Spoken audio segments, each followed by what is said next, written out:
Bismillah.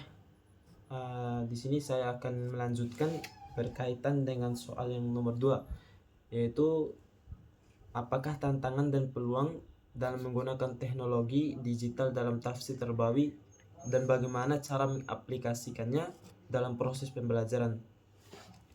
Di sini kalau mengetahui tentang tantangan dan peluang dalam menggunakan teknologi itu pasti ada plus minusnya masing-masing. Di antara tantangan dalam pemanfaatan teknologi dalam tafsir terbawi ini, di sini saya akan mendahulukan tentang peluang dalam menggunakan teknologi dalam tafsir terbawi.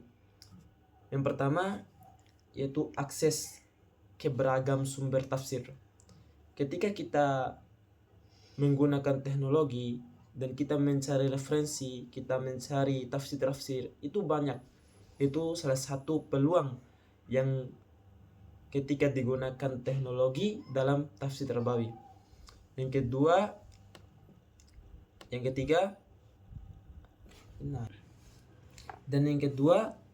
visualisasi dan multimedia. Penjelasan ayat bisa diperkuat dengan video, animasi, infografis, atau simulasi interaktif yang membuat nilai-nilai Islam lebih mudah dipahami dan dihayati oleh murid secara kontekstual.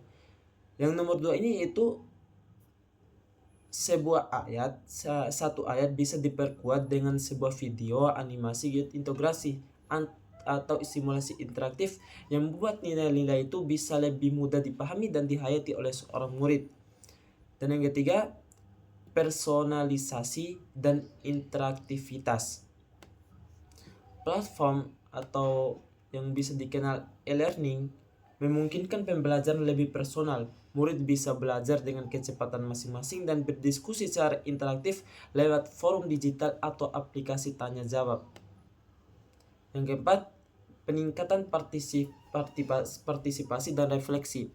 Teknologi seperti Google Form atau aplikasi kuis bisa digunakan untuk menilai pemahaman dan sikap murid secara langsung. Fitur jurnal digital juga bisa memfasilitasi refleksi spiritual yang lebih mendalam. Dan yang terakhir itu integrasi dengan kehidupan modern. Tafsir terbawi bisa dihubungkan langsung dengan isu kekinian seperti media sosial, lingkungan, atau teknologi itu sendiri, sehingga ajaran Al-Quran terasa lebih relevan dan kehidupan sehari-hari. Ini 5 peluang yang bisa mungkin diintegrasikan dalam teknologi digital dalam tafsir terbawi. Adapun tantangan yang dihadapi dalam dunia teknologi ini yang lebih khusus dalam perspektif tafsir terbawi, yaitu yang pertama, risiko distraksi dan penyalahgunaan. Teknologi sering membawa distraksi. Alih-alih fokus pada tafsir, murid bisa tergoda membuka media sosial atau konten lain yang relevan. Yang kedua, validitas dan kredibilitas digital. Banyak konten keislaman digital bersifat tidak terverifikasi atau bahkan menyimpang dari prinsip Islam. Dibutuhkan filter kritis dalam memilih sumber tafsir yang otentik dan sesuai dengan metodologi tafsir terbawi.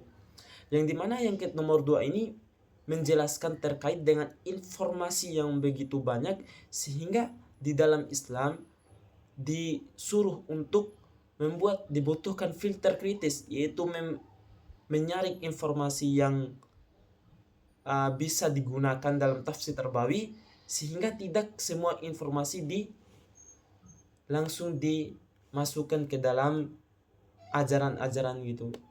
Harus difilter secara kritis. Yang ketiga, ketimpangan akses teknologi. Tidak semua murid perangkat atau koneksi internet yang memadai. Hal ini bisa menyebabkan ketimpangan dalam proses pembelajaran. Yang keempat, kehilangan kedalaman spiritual. Jika terlalu mengandalkan teknologi, dikhawatirkan tafsir terbawi menjadi terlalu teknis atau visual, kehilangan sentuhan ruhani, tadabbur, dan adab yang menjadi inti pembelajaran Al-Quran. Yang keempat ini mengajarkan bahwa kehilangan kedalaman spiritual, bahwa ketika seorang itu sudah terlena, sudah banyak menggunakan teknologi, media sosial, contohnya TikTok, Instagram, itu bisa akan berdampak kepada kehilangan ruhani mereka. Cara mereka bertadabbur dengan Al-Quran, cara mereka mengetahui Al-Quran secara sempurna, itu akan mudah digantikan oleh teknologi ketika seorang itu banyak atau sering menggunakan teknologi secara biasa, secara teratur, secara mereka itu bisa menggunakan sehingga mereka melupakan ajaran-ajaran di dalam Al-Quran. Yang kelima, kesiapan guru dan lembaga pendidikan. Guru perlu literasi digital dan pelatihan pedagogi agar bisa mengintegrasikan teknologi secara bijak. Banyak guru sekarang mungkin masih belum siap secara teknis maupun metodologis. Dan ada pun cara untuk mengaplikasikannya dalam proses pembelajaran ini adalah menggunakan teknologi digital dalam tafsir Tarbawi adalah peluang besar untuk membuat pembelajaran lebih kontekstual, menarik dan relevan terutama bagi generasi digital sekarang ini. Yang dimana generasi sekarang itu udah dipengaruhi oleh teknologi-teknologi yang makin hari makin banyak gitu. Makin hari makin mereka itu malas karena penggunaan digital yang terlalu berlebih-lebihan. Namun penerapannya harus dilakukan dengan pendekatan kritis dan berbasis nilai agar tidak mengorbankan kedalaman spiritual dan kesakraan Al-Quran. Kunci suksesnya terletak pada keseimbangan antara kemajuan teknologi dan hikmah tarbiyah Islamiyah serta keterlibatan aktif guru sebagai pendidik yang juga menjadi role model dalam mengintegrasikan ilmu dan iman. Mungkin hanya ini yang bisa saya sampaikan berkaitan dengan nomor 2 ini.